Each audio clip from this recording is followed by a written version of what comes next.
we're just very fortunate to have a lot of like-minded individuals in key positions to make a difference in the job, and it's going to turn around and it's going to save lives. I mean, Yeah. you never know how many it's going to, because if you're a professional and you turn out fast and your skills are on point, you don't realize that. You don't even realize it doesn't even have to be grabs. It can just be the fact that you made a great stop before it got 2 rooms down or to the house that it was going to expose next door. I mean, a lot of Yeah. times that's the way it is.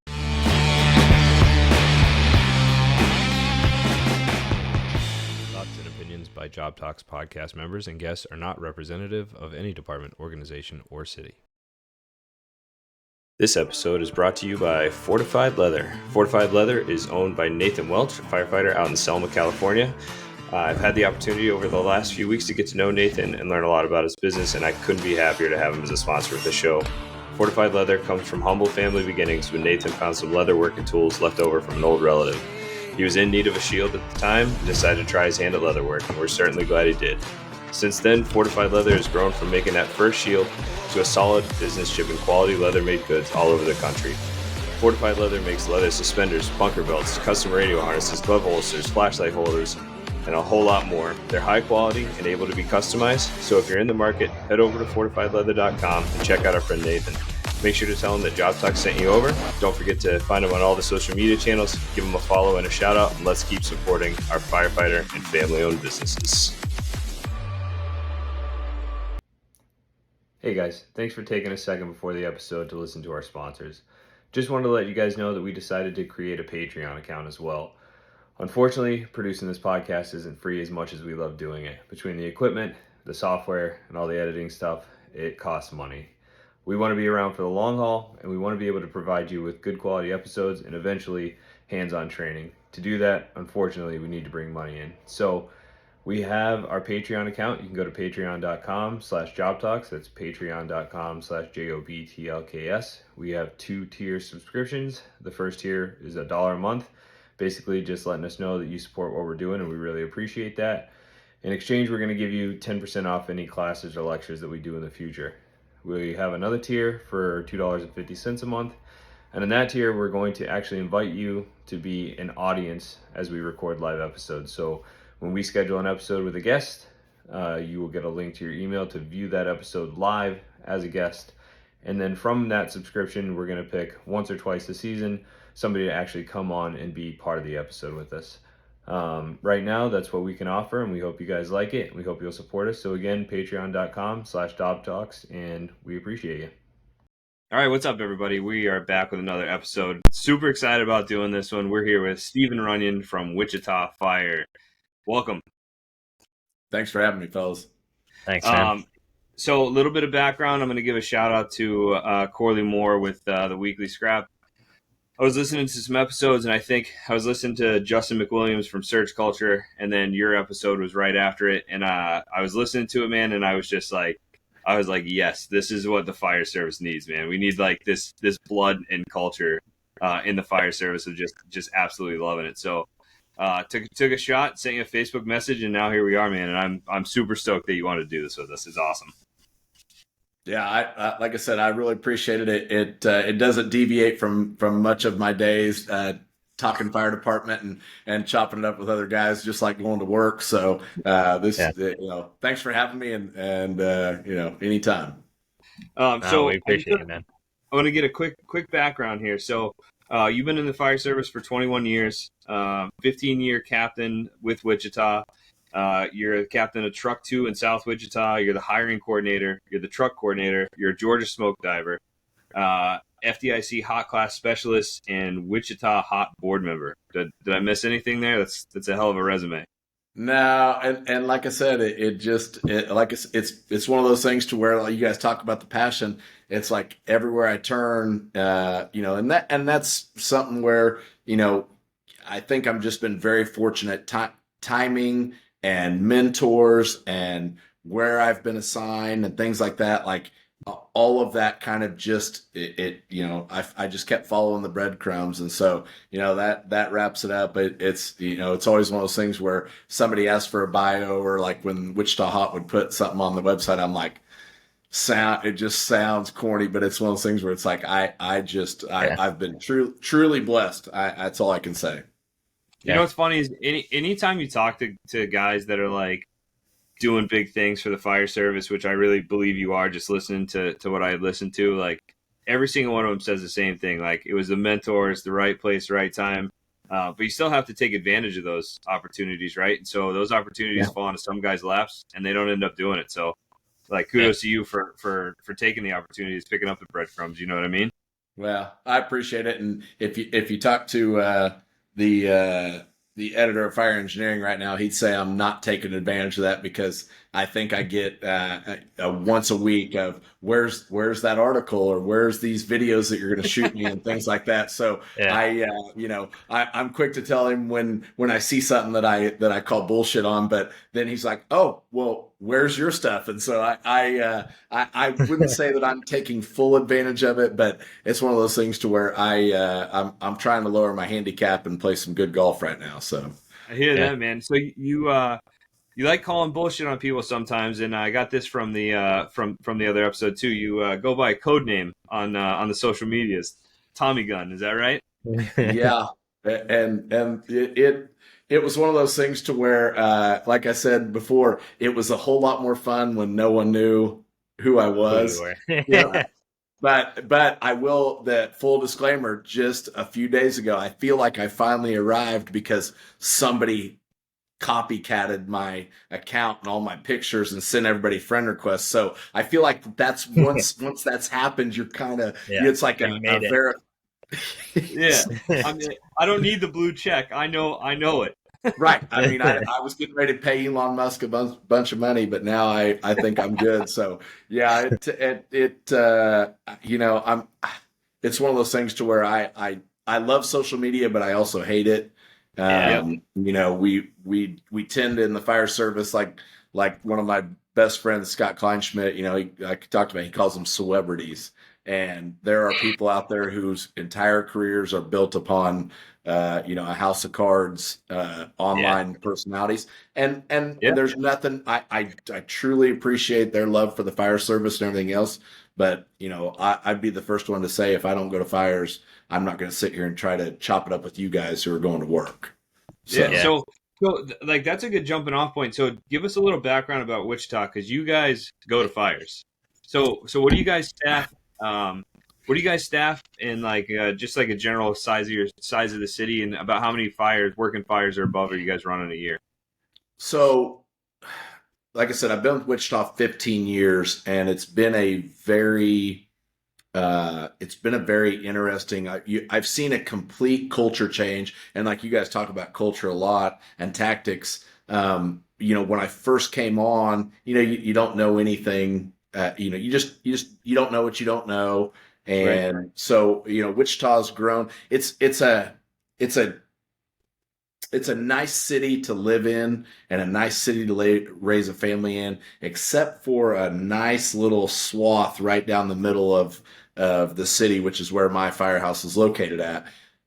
So Wichita, we've got, budget book. We're 497 now on the budget book. Every single day we'll staff 131 firemen on duty across 23 firehouses. One of them's a temporary firehouse with a 4-man engine company, just due to a bridge that's taken out for a couple of years. But been around since we went paid 1886. One of the first motorized departments. They always the museum's right next to my firehouse, and so you get a lot of great background. And I mean, and it's the Kansas Museum for Fire, and it's just one of those things where it's so unique to go. You'll be able to go over there and kind of see where you came from, because like we always talk about, there's nothing new in the fire service. It's just renamed, or they get a fancy acronym for it. But so Wichita, every day, like I said, we're staffing 23 firehouses. We're running 7 truck companies, two rescues.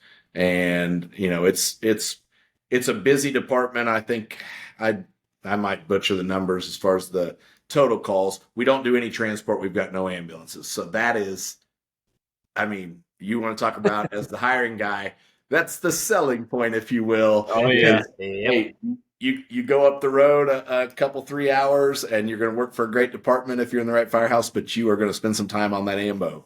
So, so we do make medical calls, but the county runs the ambulance service. So we're running some 2-man little pickups, and forgive me, but somebody named them squads a long time ago. They're just, I apologize, preface it up front from, so but a couple guys on a pickup truck. Now they've got their bunker gear and they're going to work. So, but we, I think last year we made 726 working structure fires. So for a city, almost. What's that? Almost twice a day. Yeah. Yeah. And so, and it's like anything else, I mean, that we're really good as far as we're great at that first alarm assignment. We're dropping 3 engines, and 2 squads, or else a 4th engine in a squad, 2 trucks, a rescue, 2 BCs, and some mobile air and rehab stuff. But we're really good at that single family ranch. We've got it's Wichita is pretty unique in the fact that when I spent down at the downtown house, I spent 7 or 8 years at once. You would go from a high rise to a grain elevator to a manufacturer. I mean, all in that first 2 area, you've got this, and we're spread out. We're 166 square miles plus, and so there's 400,000 to 500,000 people in the metro, and then now Wichita's kind of, we've got all the room being Kansas, but so all the little towns around, they're growing the suburbs. I mean, I live in the suburb east of Wichita, and they've got 1 firehouse. They got 2 high schools, 1 firehouse. So figure that out. Wow. But so what we started doing was, obviously we are we're rich with people and apparatus and skills. So we'll send an engine, truck, and battalion to all the incorporated areas, all the little cities around we've got mutual with. So it helps out. Our core gets the majority of the work, but our east and west side, they pick up some work. I mean, they pick up some work, and they're like I said, they get to head out into the suburbs, and when it's been burning out there for 10 minutes or so, and everything east and west is lightweight. I mean, in my first in area, we've got some houses built in the 1800s, 1900s, that early 1900s that are great. Used to be beautiful 2.5-story balloon frame houses that are now chopped up into slumlord 7 apartment. It's a great area to be in. So Wichita's, I mean, it's a great place to work, and I didn't realize until I went out until I started working with FDIC and started kind of expanding my horizons and talking to different people. And I'd be like, "Oh, you guys work where?" "No, and hey, been any fires lately?" And like, "Yeah, we had one, a department that you'd go, man, that's where I want to work." And they'd say, "Yeah, we went to a fire a couple months ago." And I'm like, they're like, "What about you?" I'm like, "I've been to, 8 working fires in 5 shifts." Now, that's a great, that's a record for me, but it's one of those things where the timing of it, and they're looking at me like I got a dick growing out of my forehead or something. So that's awesome. That's I think that's like a dream we all wish we could live. So Barry and I are on Cambridge, Mass, which is next door to Boston, like right across the river. And we run roughly 70 on a shift. In 6 square miles, we have like 120,000 people. So we're really, really dense. Really dense. And for our area, we catch a decent amount of work, but compared to something like that, I mean, we're definitely not going to, you might catch on a good year, you might catch 1 a month or something with mutual aids. We have some pretty good mutual aid cards too, but we're certainly not catching 700. Well, and how it is though, is that, you got that number there, but I'll still go even at one of the busiest firehouses in the city, especially for first due fires. I'll still go. It's how it is. It's cyclical, and all of a sudden the east side will pop off for a while. So it's like I tell folks, I said, the numbers are what they are, but everybody, that's kind of one of those things where when you're covering such a big area, but by default, so the rub with us is that for the longest time we had 4 truck companies. And so I've ridden a truck. I mean, guys always laugh and they're like, "Oh, I went through pump school. I did the whole thing, and then I think I charged the line one time, didn't get a water supply, and then I got right back on the truck." It's my passion. It's what I like. But it was one of those things where when you're sending, when you're covering 166 square miles and you only have 4 truck companies and you're sending 2 to every fire. For the longest time, up until just recently, when we added 2 more trucks with the Safer grant earlier this year, the entire south part of Wichita, every fire I was going to, and so you get a whole lot of experience in a short amount of time. So that's wild, because if you put it in perspective, right? You guys are in four. So we have 4 truck companies. Cambridge is 6.2 square miles. Right. Yeah. And you guys are covering. It might take us just as long to get from one side of the city to the others. It takes you.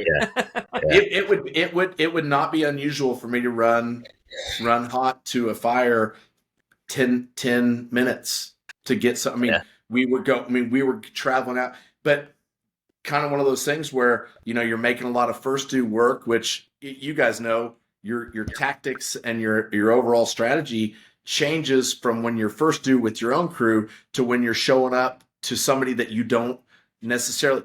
We're really good now about everything's pre-arrival. I mean, first due engine's going to stretch. We don't catch water with any of that. We've got exclusively a Pierce fleet right now. We buy more, but you're 38 to 41 months out when you order one now. So we're not everybody's suffering that, but our first due engine's going to stretch off the tank, 600 gallons on there. They're going to pull past, leave room for the truck, and if it's a squad engine house, squad pickup truck, 2-man, they'll make a 5-man fire attack. No, I know, it's fine. We'll get it changed. But so it's one of those things to where the beauty of it being a short staff fire department was we're sending, I mean, to fill that first alarm assignment, you're getting units from 4 or 5 firehouses. So everybody, how it is. Like sometimes I learned more from showing up last to a fire and kind of getting to watch than I did getting in there on the first, being first arriving. So that's where it's like, the nice thing is that we're finally to a point operationally where everybody kind of knows the plant. Like it doesn't matter where you show up. Everybody knows the first due engine's stretching, second due engine's water in command, and then the first due trucks get in the front and they're making that decision. We just bumped up to 4 with the Safer grant on every truck because for my entire career until just April, May, we ran 3. And guys, that's what we were on. Yeah, so you get it. Yeah, and so it's one of those things. People that have all that have 4 or 5-man truck companies, they don't understand that decision making when it comes to 3 on figuring out. Huge difference. Yeah, are we searching? Are we venting? Are we And so I'll have those conversations like, what do you guys do?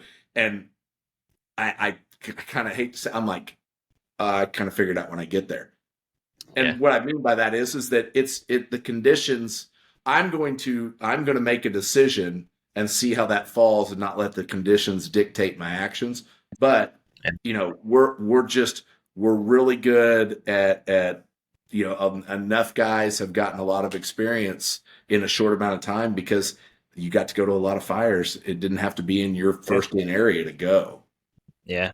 Even the jump from so we have 4, typically 4 assigned more often than not. You run with 3, But even the jump from 3 to 4, like operationally, what you can do on the fire ground is like a completely different level.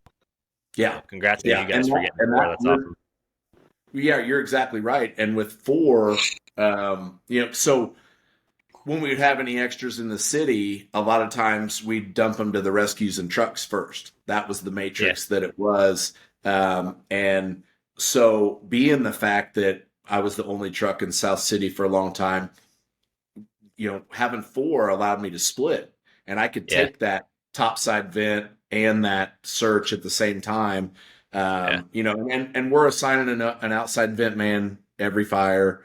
And our OVs will tend to team up together and do what needs to be done. But we're just in a really good place. I mean, the battalion chief of training, Kelly Ross, he was actually my recruit instructor. He was a lieutenant back then and came in, and I mean, I laugh because we stretched 1,000,000 feet of hose. I thought that I legitimately, I didn't know how to do anything other than stretch hose and roll it.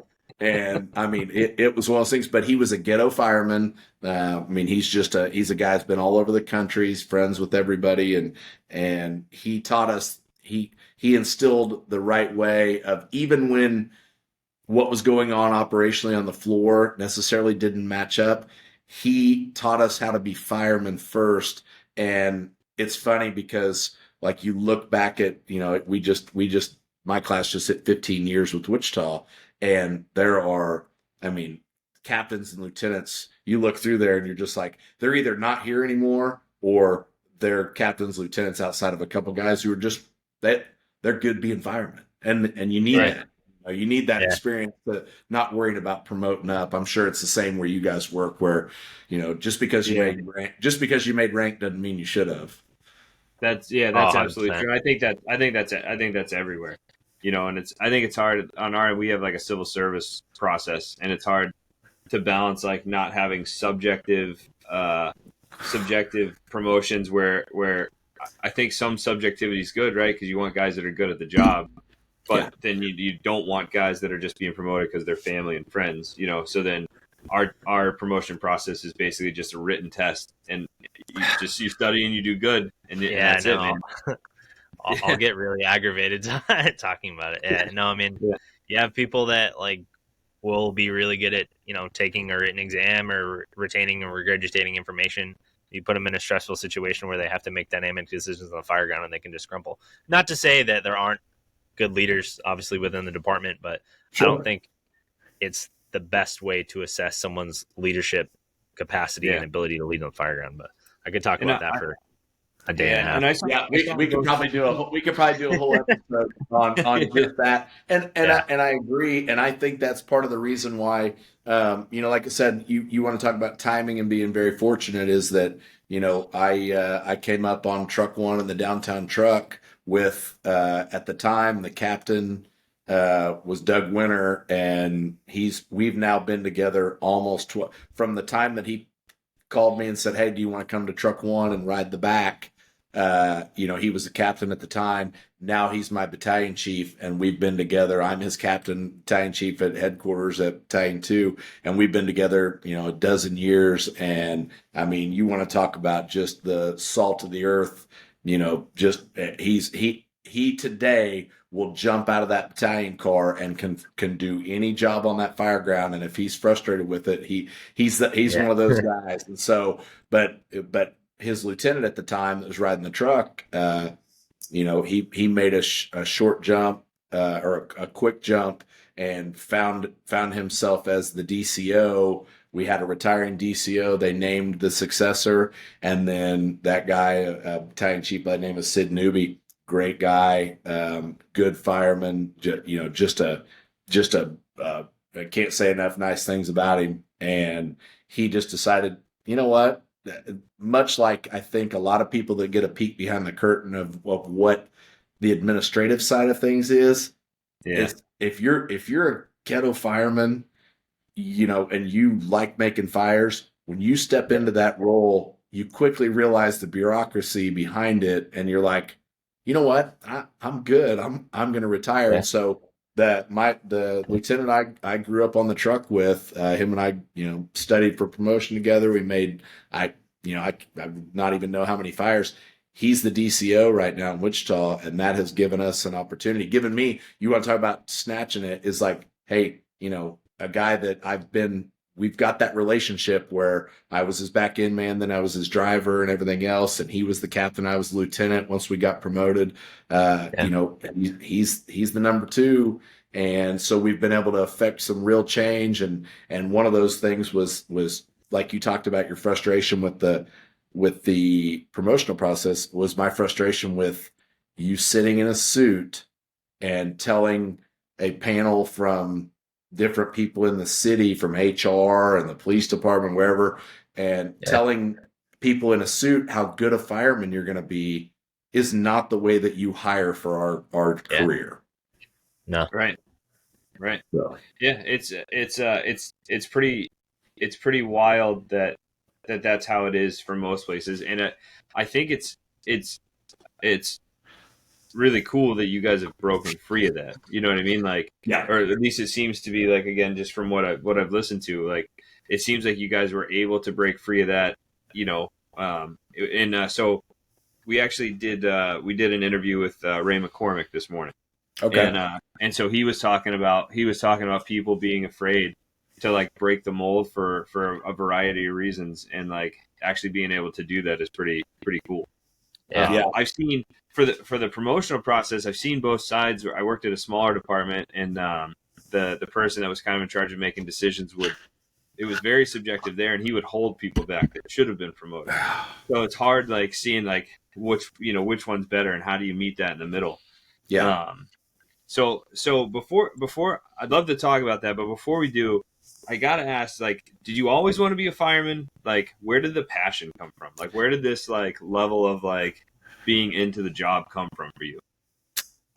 So I absolutely didn't. I didn't realize, but growing up in my childhood home in a small town, 12 miles east of Wichita, my next door neighbor was a fireman, and he was one of those guys where, and I didn't know what it was, and he wasn't a big city fireman. He was, I think he worked at one of the, Wichita's big aircraft. I mean, back in the day, it was Boeing. It was, I mean, everything that you've ever flown in at some point touched Wichita. I mean, we're the air capital of the world, everything else. Yeah. So I think he was a fireman. If I remember right, he was a Boeing fireman. So not a guy that went to work like we do, but he was the guy that, my dad was career military, gone a lot. So this guy was, he had the schedule. So looking back, it's like,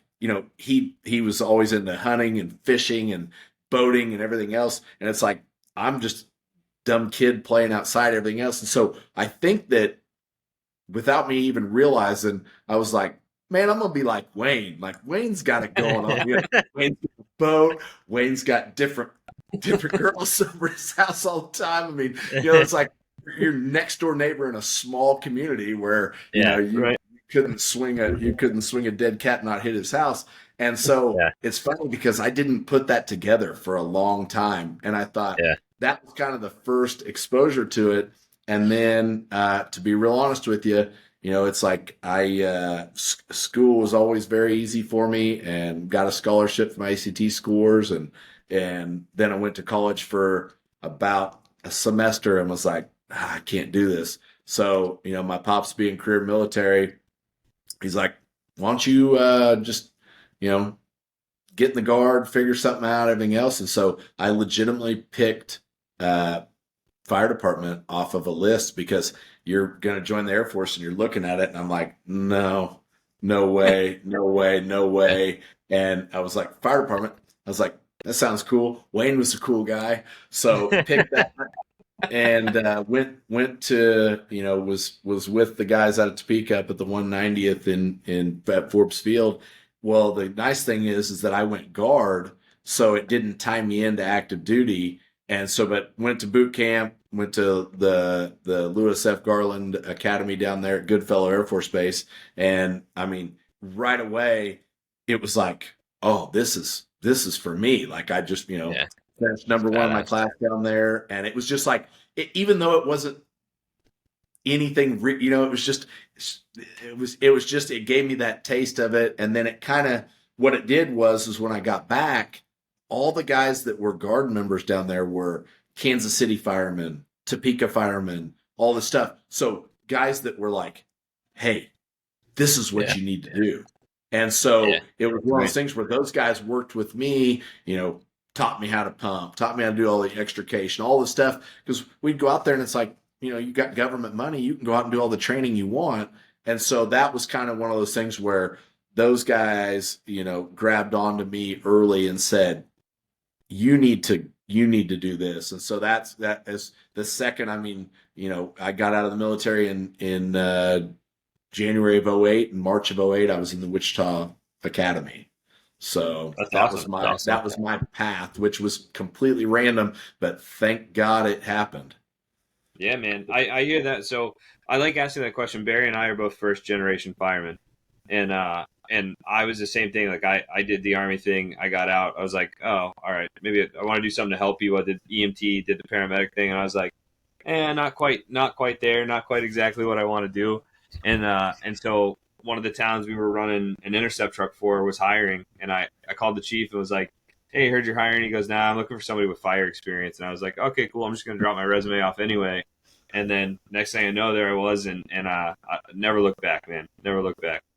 That's Fortunate awesome. to have some like really good guys, in the beginning that kind of mold you and give and like fuel that passion in you, and then made a jump to a little bit bigger city and met Barry, and here we are. You know what I mean? Here we are. That's history. There you are. That's great. Yeah, I can relate a lot to you guys then, because like I said, I didn't have somebody. Now I would be remiss if I didn't mention that my great aunt, who my grandfather was the Secretary of Agriculture for the state of Missouri, and Chamber of Commerce vice president and stuff. And so my grandfather was just an unbelievable, cattle farmer, everything else. Just taught me more about just life and everything else, and was that guy. Well, his sister she was the, I guess, up in Kansas City, she was the assistant to the hazmat chief in Kansas City. So like she was in the firehouse every day, work. So she showed up, she made coffee. She's the greatest woman that's ever lived. And so she would always talk about, the firehouse. And, I had shirts from Kansas City, and she'd talk about how much the guys are. And I remember one time, my dad had bought a vehicle up in Kansas City, and it broke down on our way home. And the Kansas City Fire Department is, at least especially back then, 20, 30 years ago, probably 30 years ago now, it still is that way.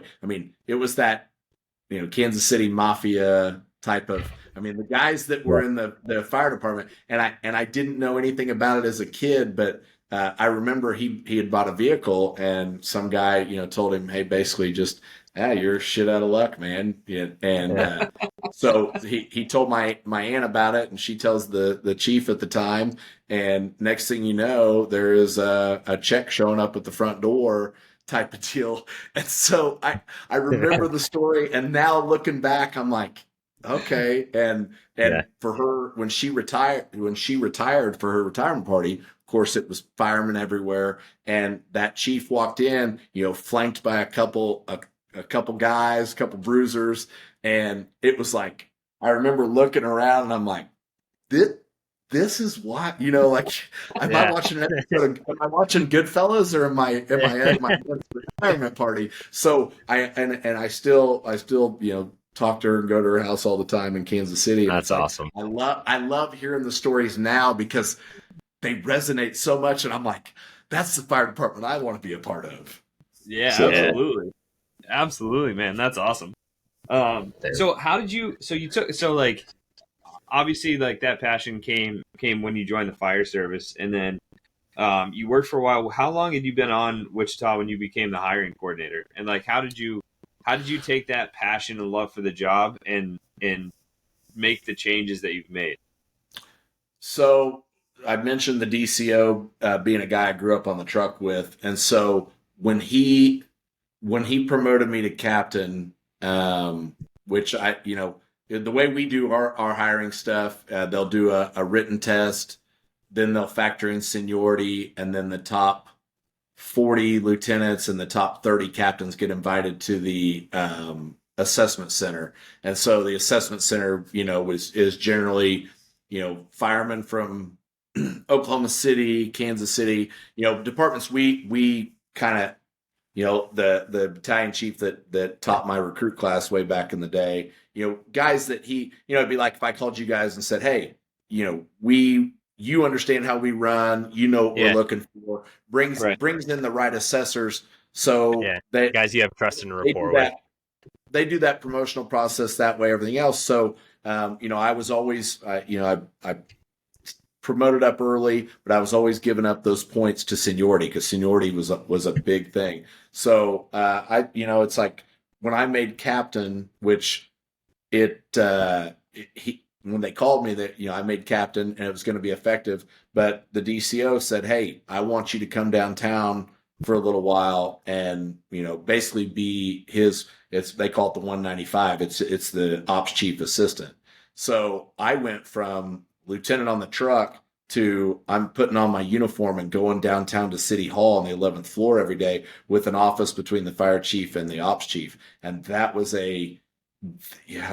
a steep learning curve and a peek behind the curtain of how that works. So once I got into that and everything else, you start looking at and you think, well, you like you talked about picking up the opportunity. Well, the fire chief, she used to coach the top ranked girls basketball team in the country that traveled all over. So her background is in athletics. So having that conversation with her of, why are we letting people sit in suits and tell us how good they're going to be? And maybe part of our problem operationally was we're not looking for the right intangibles when it comes to that. So like I said, I met the HR gal that came down that day and said, these are the problems, how I see them.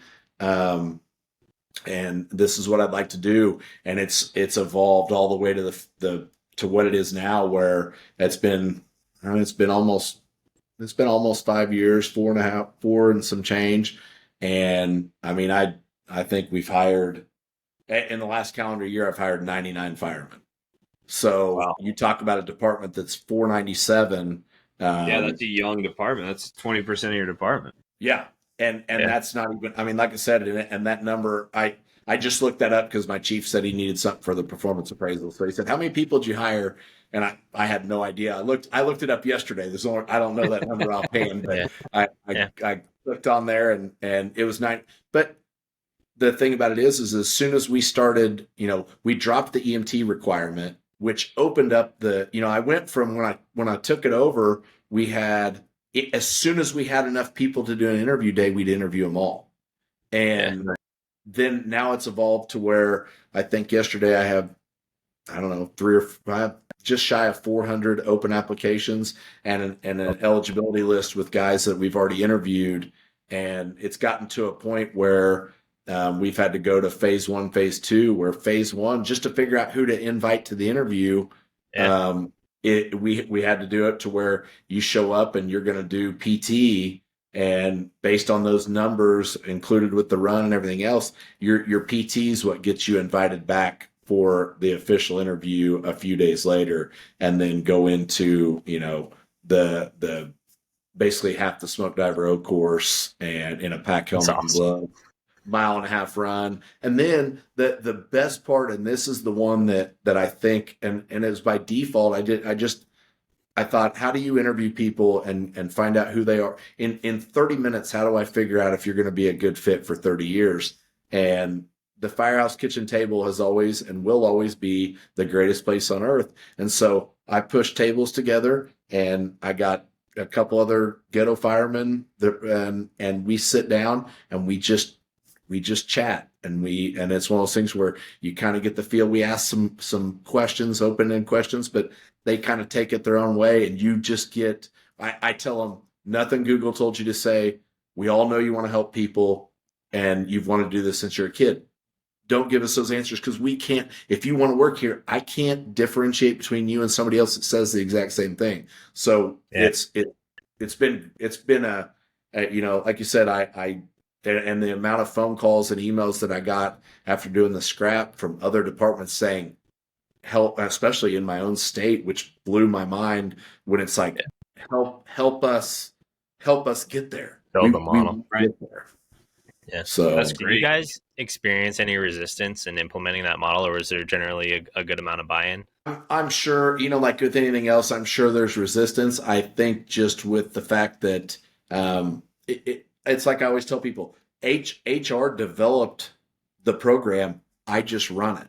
And so I think that's the critical thing that you miss is that, it's hard to maintain something if they have holes that they can poke in it. Well, the fact that the HR gal that I mean, we'll build a statue of her someday outside of the firehouse.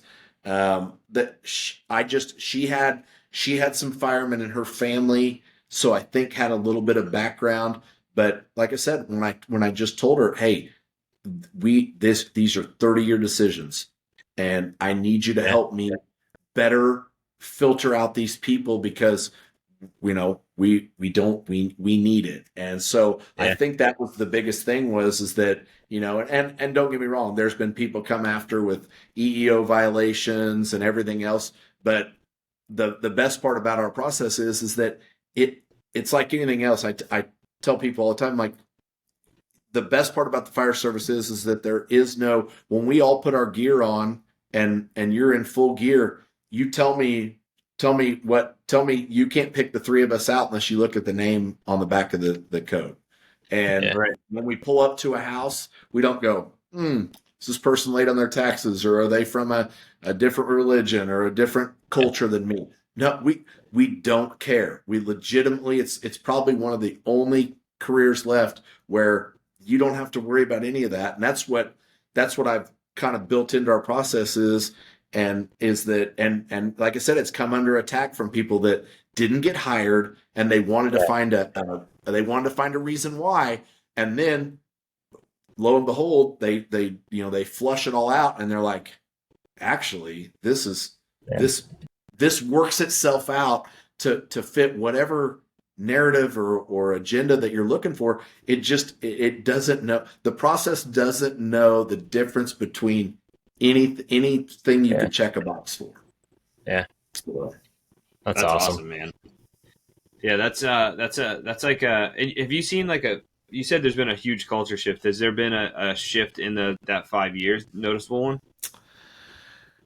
I mean, I would like to think so. So I think that also you want to just talk about timing and lucky and everything else is that one of my lieutenants, we've got about the same amount of time on.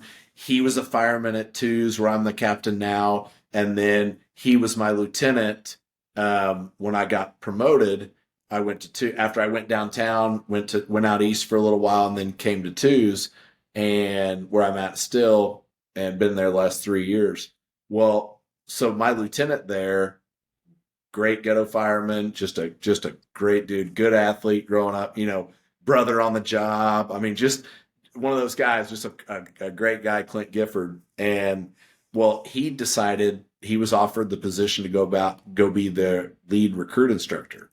So you've got, we're all in the same firehouse. We're going to work. We've got one of the best battalion chiefs ever worked in Wichita. That's our chief. And so you've got all these things, and you kind of just catch lightning in a bottle, where even if I hire somebody that's not, that isn't going to work out, I mean, we're going to miss, you know what I mean? When you're looking at hundreds of people and you're hiring, 99 in the last calendar year, you're going to miss on some.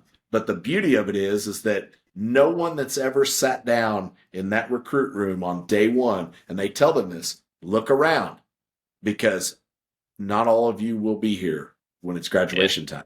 And that attrition rate is what keeps that level up. So I would say, are there some that are, you're going to go through those lulls where every now and then, you'll have these classes that are just, I mean, you just have first ballot Hall of Famers up and down the group, and you have guys who are solid guys in the room that are really questioning, if they can do the job. And so that's been the beauty of it is that you have like-minded individuals at every level. Like I said, the battalion chief of training right now taught my recruit class.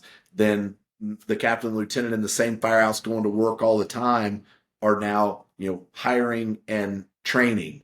And so you just, like I said, it could all fall apart tomorrow and they could come in and tell me, to get lost. But at this point, we've the ship's so far from the shore, we've lost sight of it. So that's awesome, man. That's really awesome. So I want to ask you like kind of a 2-part question. And again, this is like just based off the stuff that I was listening to before. So you have a 4-part question that you ask about what's important, right? So you, the crew, the citizen, or the structure. And I love that, and I think people saying they're the most important is a big. We were talking about this today, like with EMS, that you get taught like you can't be the next victim, right? And then that translates because so many people require EMS. And this was what we were talking with Ray McCormick. So many people require EMS that you have to be able to shift your mindset from an EMS call to a fire call. You know what I mean? And be different. So I guess one is explain like why you do that, and I guess like what you see from the results of asking that question. And then I know how you feel, and I imagine everybody else knows how you feel, like your answer, and like why, like what you think the fire service is about, like based on that question, like saving people, right? Yep. So when I sat down, and it's one of those things to where my questions have evolved a little bit. It started out as this, and I first, when we first took it over, we still had a little bit of the component of different rooms and everything else. But I labeled my questions the fire service culture room. And it was one of those things to where when I sat down and thought about it, you see, and my fire chief, or my battalion chief right now, he always says, because when I hired on and I went into the firehouse, there was a poster that had the 16 life safety initiatives, and everyone goes home is like the biggest buzzword, everything else. And, it's like, you can do everything right and shit's still going to go wrong. I mean, you're going goes home. Yeah. You're going out in a fight. You can do everything. I've done everything wrong more times than I probably even know and gotten away with it. And I'm sure we all can speak to that. But as far as the question was, I had such heartache with the fact that somewhere along the line it became about us and not them.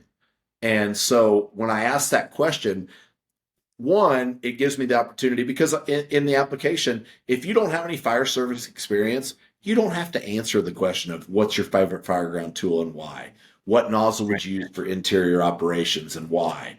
Or, but when I put the safety question on there is because, and if off to the side, it gave some direction to the interviewer as far as not the ideal answer, but just kind of a guideline of this is what you're looking for. And so honestly, I think that even the folks that answer it wrong, it drives the conversation to the fact that when somebody puts that on there, they'll revert back right to the EMT answer. Now, it helps a lot now that we don't require the EMT. So we're interviewing a lot of people who were professional baseball players, cage fighters, Golden Glove boxers. I mean, they have all the intangibles that I cannot teach. I mean, there's a guy I just hired who he starts August 21st, and he might be the best athlete that this job has ever seen. He's a boxer. And I mean, he made a mockery of our physical portion of the interview and never stopped smiling the entire time. So but the question was, you see it. And so I ask it on the application and at the interview, same exact question. So I have your answer. So if Will applies tomorrow and he puts that on there, and then he goes and does some research, and he watches the podcast, and then he gets in there and he changes his answer.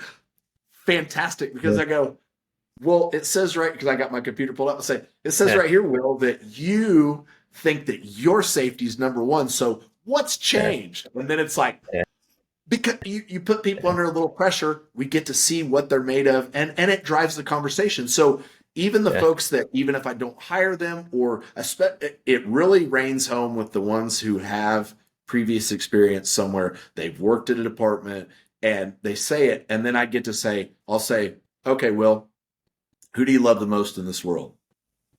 Most people say my wife, my mom, my kids, whatever. I'm like, okay, hey, Haley and I and Aaron Taylor, the two folks that do the interviews with me on my interview team. Aaron works for me. Actually went through Smoke Divers before I knew him. I recruited him out of Kansas City once. I actually just invited him to a party and we hit it off, and he's been on my crew ever since. That's awesome. Great dude. And then Haley is she's a fireman that came up underneath one of my mentors and best friends, Scott Kleinschmidt. And so she's a ghetto rescue bodybuilder, just an animal of a fireman. And so it works out well. And I just say, hey, Will, the three of us are on truck 2 tonight. We pull up to your mom's house, who you say you love the most in the world. Do you want me to worry about her safety first, or you want me to worry about mine? And you just see, you make exactly, and you see it resonate with them, where they say, my mom's, and I'm like, right, okay, all right. So, I'm a career fireman. I took an oath. I have $5,000 or $6,000. Well, I don't even know what bunker gear costs. It's a lot. I have the top of the line gear that Kelly Ross bought us. I have everything. I have every advantage. I've got the best training, the best whatever. And I tell them, I say, listen, none of us have a death wish at all. But if you're good at your job, that's how we achieve safety. And so knowledge, skill, training, and experience. I mean, battalion chief on the job by the name of Matt Bowen, he's been spitting that out: knowledge, skill, training, and experience for as long as I can ever remember him talking. And that's how you maintain that safety. So it's a great question, because no matter how you answer, if you answer it the way it is, why? Tell me why. So then you can figure out who just cheated and watched the podcast and wrote the answer down. So, but it gives that, it just, like I said, it's one of those questions where I say, hey, if you don't feel that way, this may not be the career for you. And there is no hard feelings. There's no, there's nothing wrong with that. Not everybody's cut out to be a fireman. Yeah. Right. And I've been again, you can ask Barry, like, I've been on this kick. Like I rewatched, Ray McCormick's Culture of Extinguishment speech from 2009. Listened to Chief Rhodes' speech at FDIC this year. Justin McWilliams is putting a lot of stuff up with the rescue survey, and then like listening to you and some of these other people, and it's just like, that's where, like, that's how I feel. And like, it's not the overwhelming. I don't know what to say overwhelming, but it's definitely not the like feeling that everybody has in the fire service. No. And I love how you present that, because it's like, listen, I'm working tonight and I'm going to save the person you love most in the world. And maybe that's you. Yeah. Do you want me to put you ahead of me? Do you want me to put your mom ahead of me? Or do you want me to put myself ahead? And like, I think like that's got to be a light bulb moment for people. It is. And then the nice thing is if you say, okay, now let's say that they rank the citizens then themselves. And then I say, okay, well, we hire you. It's your first night on the floor. Me and you go in on this search and shit starts getting hairy. Do you want me to save myself, or do you want me to make sure you get out? And then they're like, get me out. And so it's a great question, because it doesn't matter how they answer it. It can go any different way. And so that's where, and it was one of those things I didn't even put that much thought into it initially. I just knew the things that I wanted to talk about. There's only 5 questions. So, but the interview will go for a long time, because and then we put you under a little pressure a little bit later with with an open-ended question. So it just, it's hard to make decisions, and I take it very seriously. And it's like I am, I want to bat 1,000, but it's not realistic. But thank God I got Gifford over there filtering it out, and then now his one of his top one of his guys that teaches with him is actually my senior private. So we've kind of got the same mindset of what, and all different backgrounds. I mean, my senior private, Jason Kerfoot's, it's a steep learning curve for him because he's always just been a phenomenal engineer and, just a great dude. Now he's teaching, and you know how that is. It's like that that's a different change. And now, the gravity that he takes it, I mean, that guy's in there grinding all the time trying to get better at being an instructor and doing well at it. So we're just very fortunate to have a lot of like-minded individuals in key positions to make a difference in the job. And it's going to turn around and it's going to save lives. I mean, you never know how many it's going to, because you're if you're a professional and you turn out fast and your skills are on point, you don't realize that. You don't even realize it doesn't even have to be grabs. It can just be the fact that you made a great stop before it got 2 rooms down or to the house that it was going to expose next door. I mean, a lot of times that's the way it is. Yeah, absolutely. Yeah. And it's a shift in the mentality of it's like people just understanding it's not about you. All the training, the gear, the equipment, all the nice shit that we have, it's not for you. Yeah. It's for them. No, it's to maximize the chance of making a difference for them. It keeps you safe, but the goal is to get to them and get them out safely. So we're the only ones coming for us, but we're also the only ones coming for them. Yeah. And they don't have all that gear saving them. It's a. Yeah.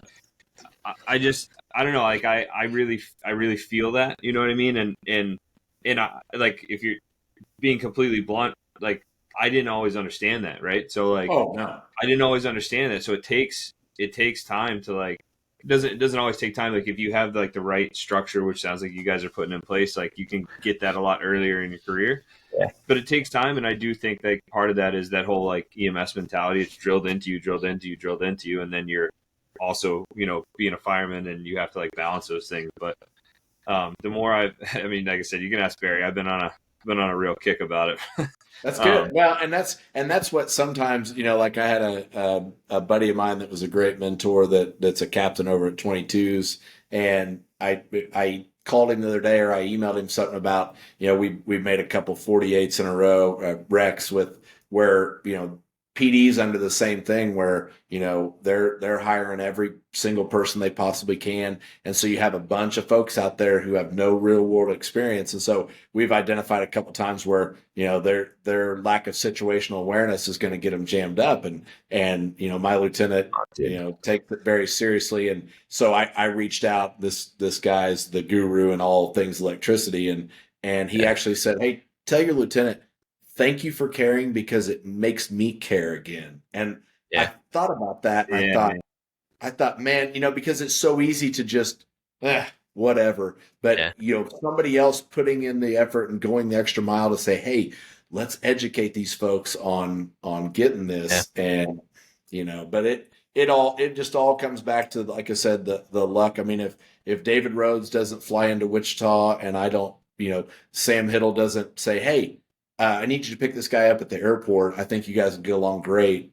You talk about in that movie Wolf of Wall Street, where you have those random meetings where it changes your life. And it's if I don't pick Chief Rhodes up at the airport that day, the entire course of my career is different. And we're not having this conversation, and the hiring isn't going this way. And it just, I thank God every day for 10 years ago when I picked him up, because what he did for me, and I, he gave me a job at FDIC and was a mentor to me well before I ever went to smoke divers. I was like, I'm too old, I'm not going to go. And finally they said, enough guys said, hey, at FDIC said, you have to, it's that. And it was life-changing, more so, nothing crazy tactically, everything else, but just that servant leadership mindset, and that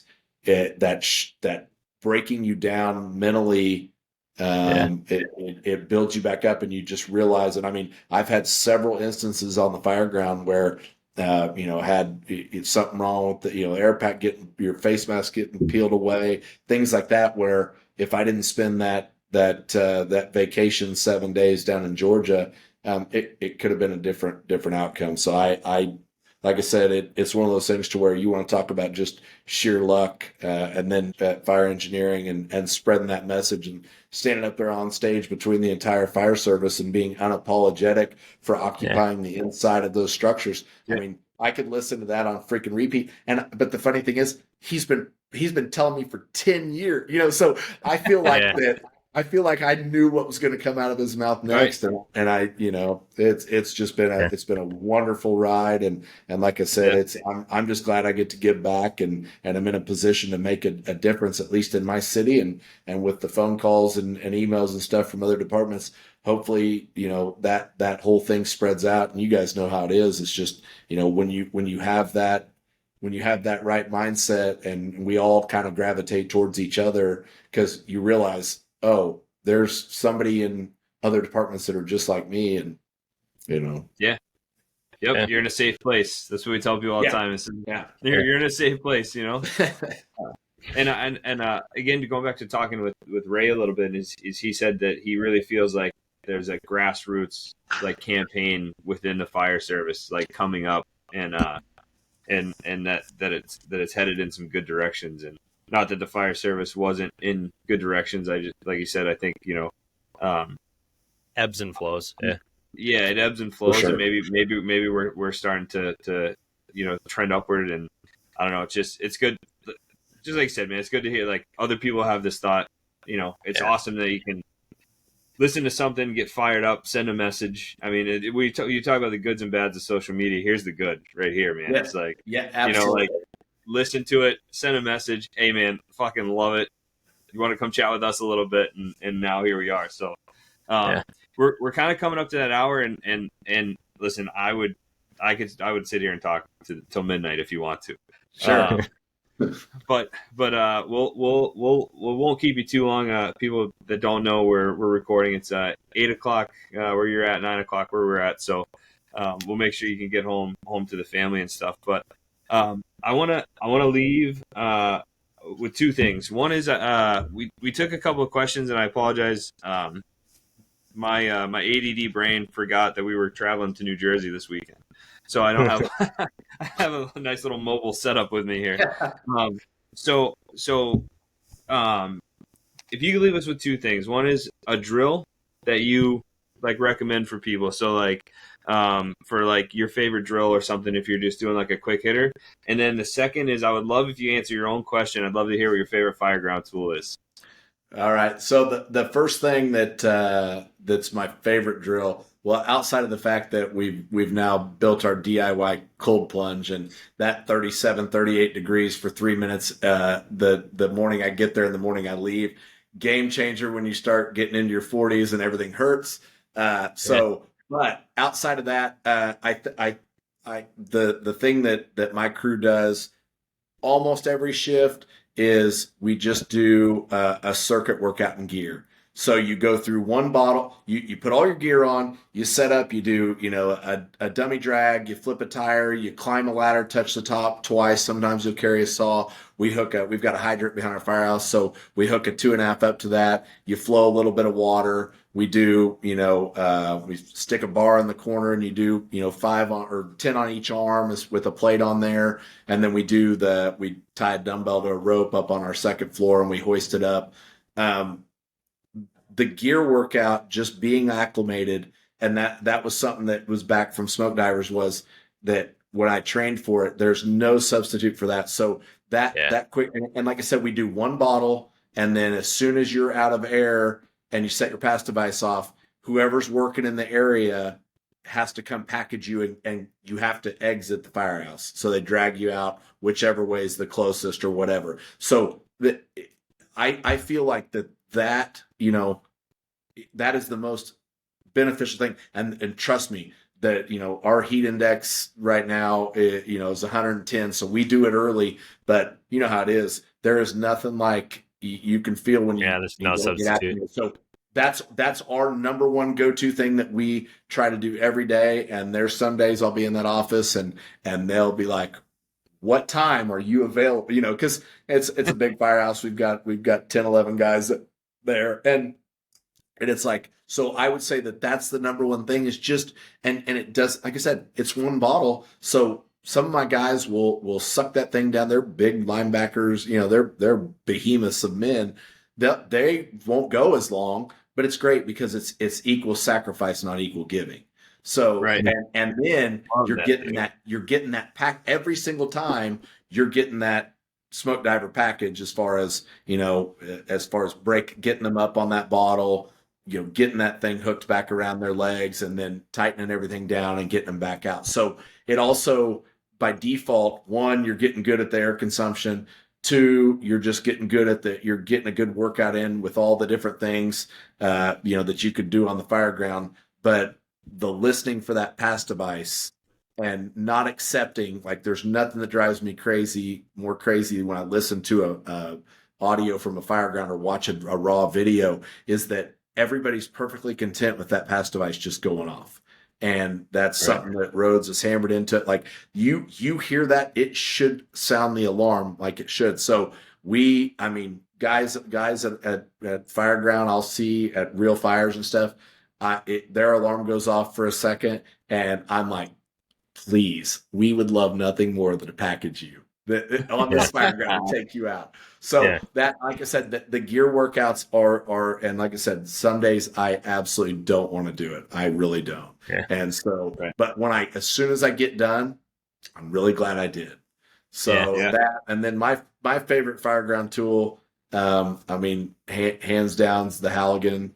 It's what I'll roll with. I mean, you know, I've got my 6 foot hook with my rake on one end and my New York on the other, and then got my weld in there, my chain link welded in, so I'm married up. And it's just one of those things to where that if I had nothing else, it's like that Halligan, at least, I mean, I can get out of a lot of trouble with that. So I'm not as good with it as Sam Hiddle is, but I don't have all the math done, but I can be pretty salty with it. We gotta convince him to come on and talk about it. Yeah, I'll work on it. All right.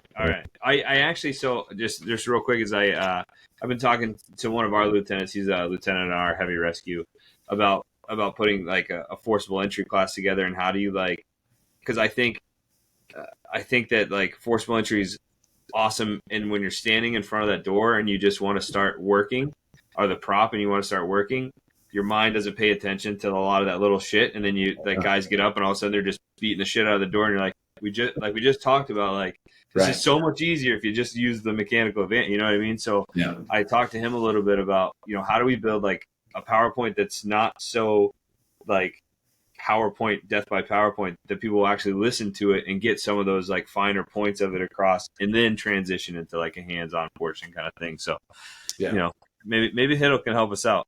We will, and he'll be the first to tell you that, you know, he doesn't like door props for the most part, because it's great to teach the ABCs of it, but we all know that I can walk up to that door and take a quick look at it and know if I just start can opening it from the down low, I'm going to be through that wood in no time. And that doesn't do anybody. Just because I'm through doesn't mean that I took the right step. So he definitely is, because you know how it is. It's like, that doesn't play out that way in the real world, and it's definitely slamming your tool into it is not. You learn how to beat the prop, and not how to win against a door if you don't learn some of those finer points. So for sure. Barry, you got anything before we wrap it up? I mean, I think honestly, like, if you want to come back on at some point, we should do it, because I could have this conversation all day, man. Yeah. Well, and like I said, if you ever find yourself out in the Midwest, come by and we'll throw you on the rig, and we'll have some breakfast, and we'll get after it. Yeah, that might have to happen. Thank Barry, you so much, man. Before we wrap it up, you bet. Just thank you for your time. It's awesome to just listen and soak up the knowledge. We really appreciate you, man. No, Yeah. man, I appreciate you guys. I mean, you're out there spreading the message. I'm just, like I said, the funny thing is, somebody told me one time that knowledge is power, but only if you share it. And I find that to be, 100% true. Absolutely, man. I love it. All right, so we'll wrap that up, guys. Make sure you check us out for our next one, and remember that knowledge, skill, training, and experience makes safety. So There you we'll go. leave it at that, and we'll see you guys at the next one. Thanks, guys.